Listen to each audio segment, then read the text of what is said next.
What was it about the story that got you behind the camera again?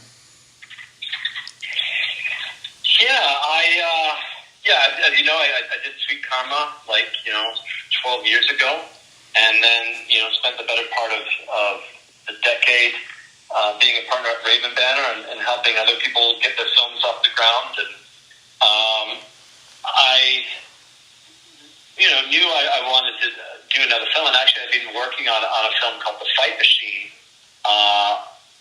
Very soon after I wrapped up Sweet Karma. And then about 6 years ago, I was pitched this idea during Toronto Film Festival, and I immediately gravitated towards it. I thought it was a really fun idea, and because so much time had passed since doing Sweet Karma, I thought it was kind of a fun film to get involved with and cut my teeth on before tackling The Fight Machine. So that's how I got involved. Awesome. So I really love the cast that you put together here. How'd you get the lovely ladies on board and of course Julian Richings to top it off? Yeah, Julian Richings, he's a Toronto icon. He's a great Toronto-based actor, and thankfully he is very open to doing lower budget films, and so he was our natural first choice for the role. And I met with him over lunch, and we hit it off, and he graciously agreed to do the film, so that was great. And then as for all of the actresses, there's not a lot of genre films, or certainly not of this ilk, being done in Toronto. So we had a lot, like literally hundreds of actresses sending in headshots and auditions for the role. And the four that I ended up using were really, they rose to the top almost immediately. They were not just great actresses, but they all had stunt training. They had the physicality, and they were, gung-ho to commit themselves to the role. Like, they learned how to play. Kiriana learned how to play drums. Emily learned how to play guitar. Even though it was a small scene and we could have faked it, they did what they needed to do to help sell it. So, yeah, I couldn't have asked for better actresses. Well, yeah, they did a terrific job. So they all did their own stunts, and they all had a little bit of experience. They weren't afraid of all the fight scenes that they were going to end up doing. Yeah, not only were they not afraid, they jumped into them enthusiastically. And obviously, there's times when we need to use stunt doubles to make sure that our actresses didn't get injured, because you're shooting on an 18-day production schedule like this. You can't afford any errors or mistakes. You don't have the luxury of reshooting or of adjusting your production schedule. So obviously we used stunt doubles where needed, but they did a lot of their own stunt work. The fight scenes were really good. So did you have to shoot? Did you end up shooting them a lot, or did you kind of nail them down in the first couple of takes, or how'd those kind of go? Yeah, so my stunt coordinator and I went through the script and kind of finessed the fight scenes based on what we felt we could pull off for our budget and with the means that we had, and then he worked at kind of like the beats, and we worked at the angles, and he put it all together in a pre-visualization with using his stunt team.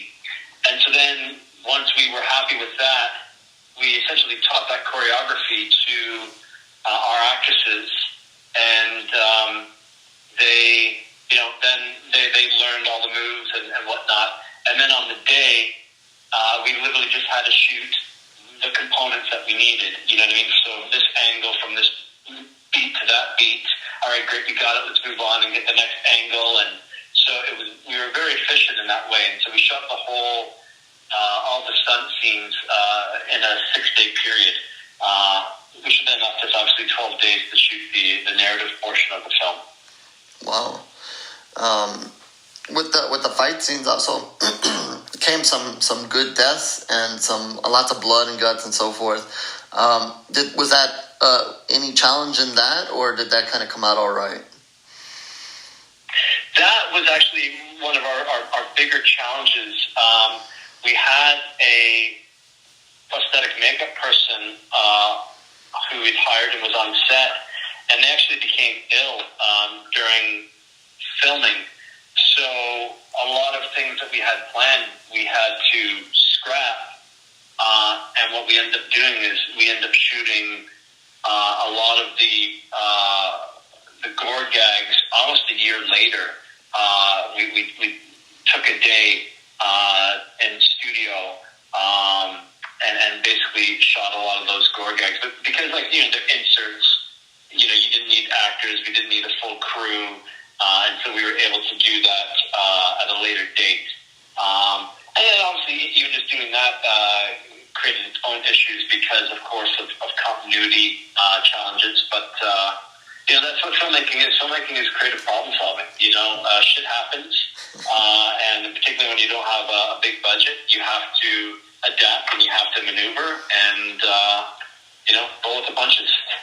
Movie magic. Yeah, exactly. Smoke and mirrors. Well, it turned out really good. I mean, I certainly would have never guessed that you did that a year later. Yeah. Again, I edited the film myself, and so by cutting it together myself, it allowed me to then see what I needed and what was missing, and so that was. Again, because I don't have a studio breathing down my neck with a hard deadline, I was able to kind of take my time editing the film and putting together the pieces that we needed to make the best film that we could for our budget. And speaking of putting together pieces, the ladies in the film each had like a weapon put on their arm, and then that was interchangeable. How'd that work on set? I mean, with their props and fitting those into the fight scenes, did that end up okay, or was that an extra difficulty as well? Great question, because you actually, it was a challenge. That was actually probably the most difficult thing in filming, is that the girls, obviously, we made these props and they have to be strong enough to withstand hitting things and hitting each other. And those poor girls, they ended up with a lot of bruised arms, with their arms within these props, because they weren't comfortable and they had some weight to them.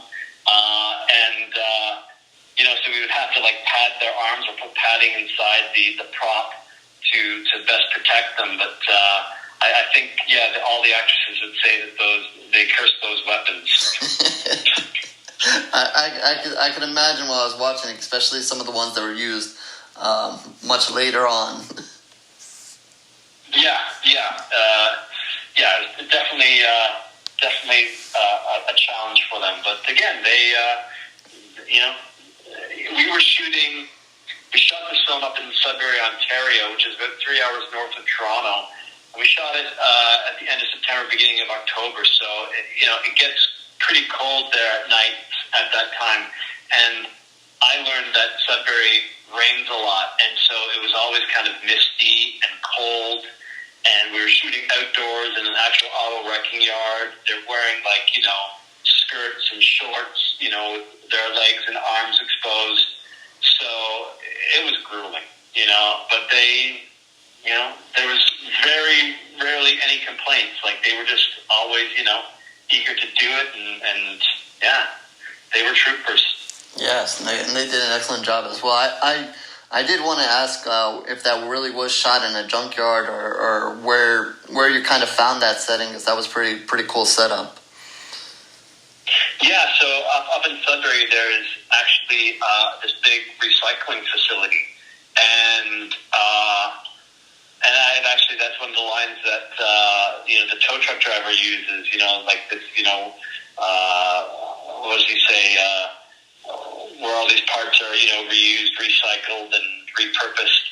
And that's exactly what this facility is they literally had like trains and buses and ambulances and all kinds of cars and things that had been in accidents were being repurposed. And so we shot the film there. Now, originally we were supposed to shoot the arena portion of it inside their facilities, but then something happened and they needed that portion of their facilities for another project. But then they said, but we have an auto recycling yard just outside the city. And so we went there, and that's where we ended up building the arena, was in their auto recycling yard. So those were all real cars. We had to clear the ground of debris. We brought in like 2 tons of sand and put it down as a base so that our stunt players and actors could, do falls and roll around without cutting themselves. So yeah, it was as real as it could get. That has to be kind of fun to set up there, because I'm sure it's a different filming environment than you probably usually would get or expect. Yeah, it added to the authenticity of the world, that's for sure.